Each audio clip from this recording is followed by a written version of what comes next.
Terima kasih Anda masih bersama kami. Bagi Anda yang baru saja bergabung, kami hadirkan kembali 3 berita utama hari ini.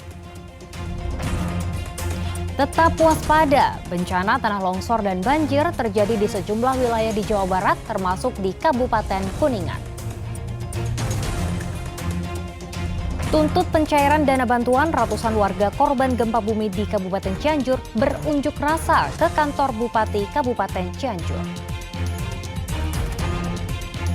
Kasus bentrokan penagih utang atau debt collector dengan pengemudi ojek daring di Kota Bandung, polisi tetapkan 3 tersangka.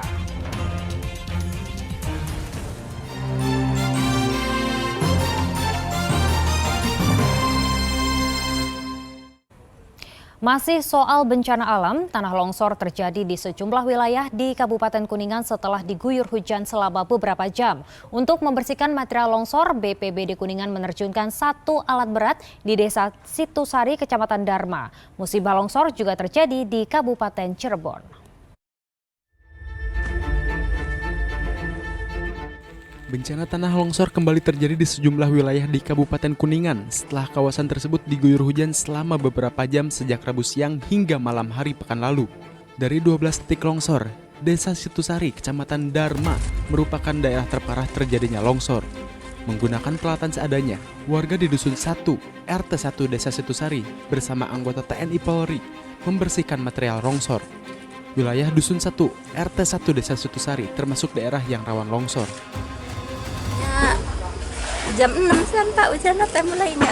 Jam 6 sore. Ya, Selama berapa jam kira-kira, Bu? Jam 6, 7, 3 jam soalnya Pak. Oh, 3 jam hujan. Ya hujannya. Terus sebelum longsor sempat kedengar suara apa, Bu? Tadi gitu Pak, geleger tuh Pak. Oh, terus longsor gitu. Iya. Oh. Tahu-tahu longsor gitu. Iya, iya Pak. Direlokasi ke tempat yang aman nggak, Bu? Pengennya mah ya begitu. Pengennya begitu cuma ya gimana punyanya di sini. Punyanya di sini ya pengennya mah jalannya bagus lah. Istilahnya mah direnovasi lah, gimana caranya biar enggak kalau hujan teh enggak longsor. Takutnya ini kan enggak datarannya enggak rata teh. Bersamaan dengan longsor tembok penahan tanah, ada sejumlah rumah yang ikut terancam longsor. Ya di sini kan rawan bencana. Justru yang rawan bencana itu di Desa Situsari, Dusun 1, RT 1. Masalahnya posisinya daerah tebing gitu ya. Cuma kalau masalah tanah emang posisinya di sini agak lentur lah, becek gitu ya. Jadi rawan bencana. Berat juga penanganan secara manual dalam artian dengan pengarahan massa. Jadi kita menggunakan alat berat bergeser dari yang di pemulihan ke Situsari, Kecamatan Dharma. Kemudian ada lagi di Ciherang, Kadu Gede, kemudian di Gunung Aci, Subang. Selanjutnya adalah di Desa Cipedes, Cinilu, dan Mandapajaya, Cilebak. Longsor juga terjadi di Kabupaten Cirebon, menimpa sebuah rumah warga di Blom Kimerong, Desa Lebak Mekar, Kecamatan Greget. Bagian depan rumah dan atapnya rusak berat, terbawa tanah longsor. Sementara, bagian dapur dan tempat istirahat tak bersisa akibat tertimbun material longsor. Longsor yang menimpa rumah yang dihuni 9 jiwa ini terjadi usai hujan deras melanda. Kejadiannya kan setengah 4 kurang lebih ya. Terus tiba-tiba kan ibu saya lagi tidur di dalam. Terus ya kakak saya juga lagi di dalam juga. Terus kaget dengar suara gebruk gitu. Pertama kan itunya dulu, tebingnya dulu, balai ini. Terus kedua kalinya itu dapur, ibu halaman sama dapur. Terus ibu ada di dalam di situ. Terus ibu ya panik ya nggak bisa keluar. Karena kan pintu sini nggak bisa dibuka, di sana pintunya macet. Jadi ibu semua pada nangis. Berarti 2 kali roboh itu, Bu? Iya, 2 kali roboh. Pertama tebingnya dulu, terus kedua kalinya atapnya atas itu, genteng itu. Bagian dalam ada yang retak, Bu, rusak Ada. ke bawah.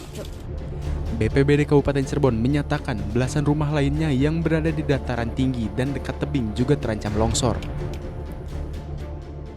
Juga ada satu rumah di belakang sini ya ada terdampak longsor juga. Longsornya memang longsor dari kalau yang sini mungkin karena di depan sudah ada rumah, mungkin karena kestabilan tanahnya saja, dan juga tembok menahan tebingnya saya lihat pakai bata mungkin kurang kuat ya.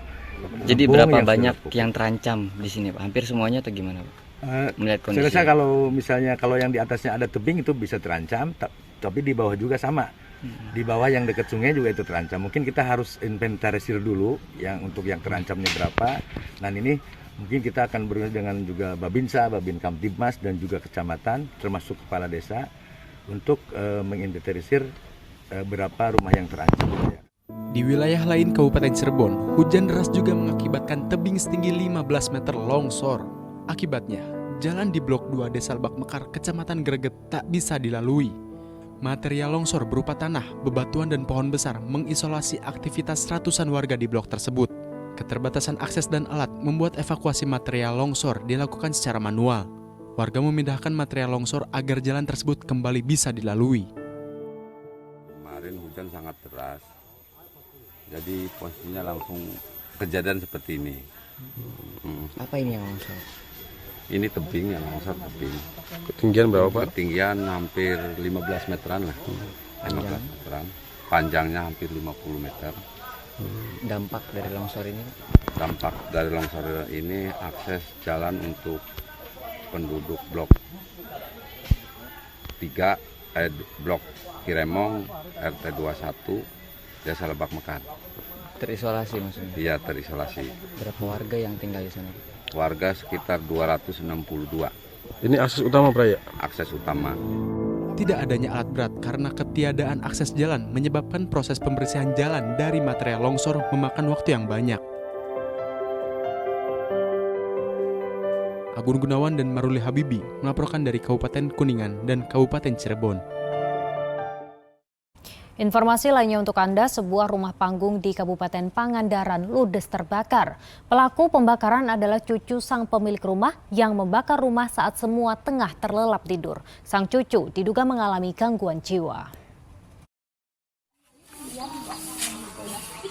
Nenek Ratima, warga Tunggilis, Kecamatan Kalipucang, Kabupaten Pangandaran, masih tidak percaya rumahnya ludes terbakar tanpa tersisa. Tak ada satupun hartanya yang berhasil diselamatkan, hanya baju saja yang menempel di tubuhnya. Kebakaran terjadi pada tengah malam, di mana semua anggota keluarga sedang terlelap tidur.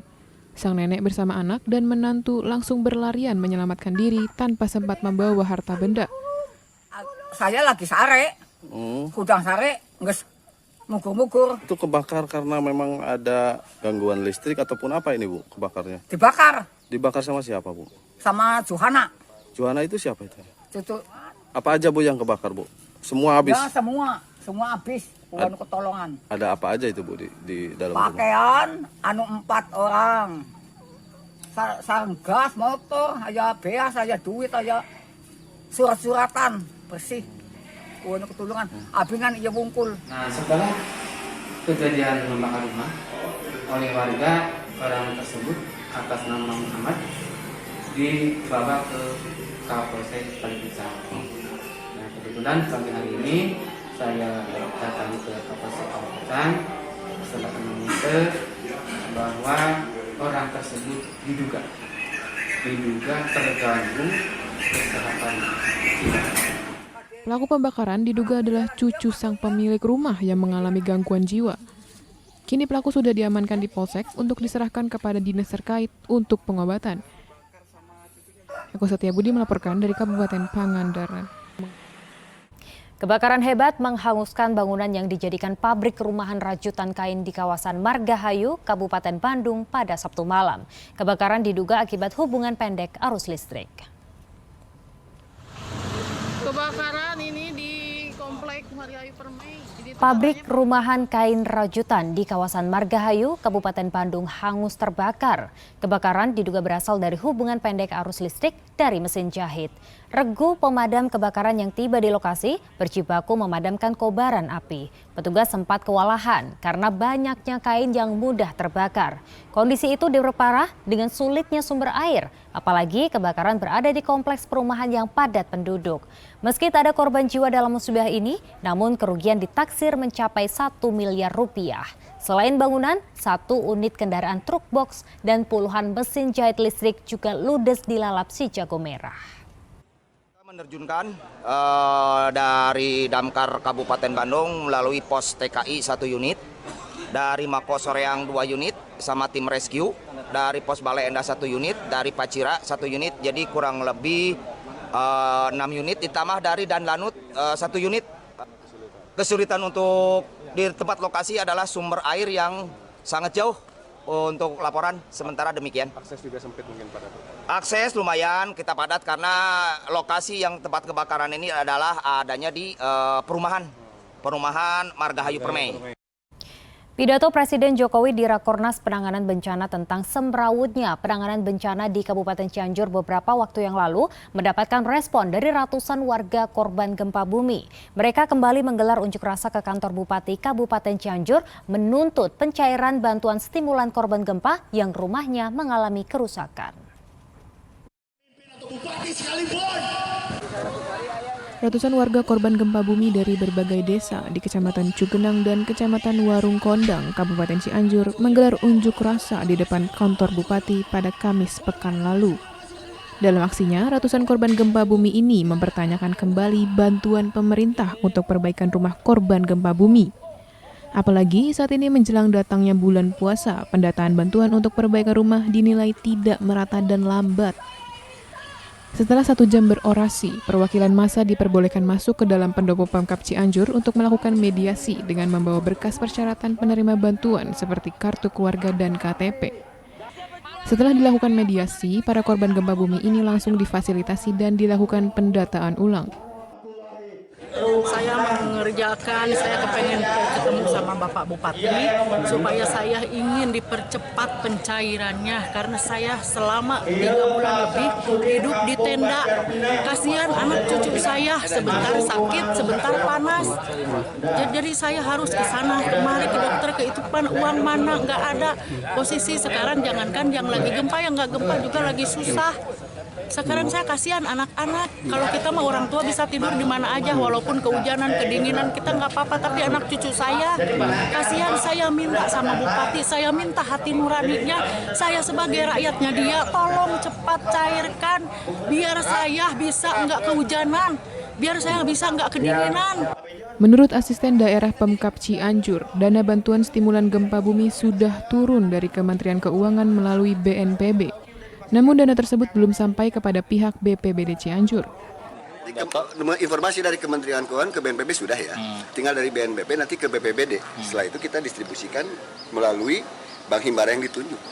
Jadi artinya mah ini lagi-lagi menyatukan data persamaan data. Ya, ini mereka ini menyatukan data ya. Ketika datanya ada kan urusan selesai. Iya. Ketika datanya tidak ada, nanti kita lihat akar masalahnya apa sih kan itu selesai. Biasanya berapa lama sih proses Pak setelah didata ini Pak, proses untuk mendapatkan buku rekening Pak? Nah kalau gini kan setelah data ada buku rekening sudah dibikin Pak. Sudah buku rekening sudah dibikin ya oleh Bank Mandiri. Karena mereka belum dapat karena memang uangnya itu belum ditransfer. Dari pusat ya? Ya. Warga berharap penyaluran bantuan stimulan untuk korban bencana gempa bumi bisa lebih dipercepat dan tidak dipersulit atau diperlambat. Rendra Gozali melaporkan dari Kabupaten Cianjur.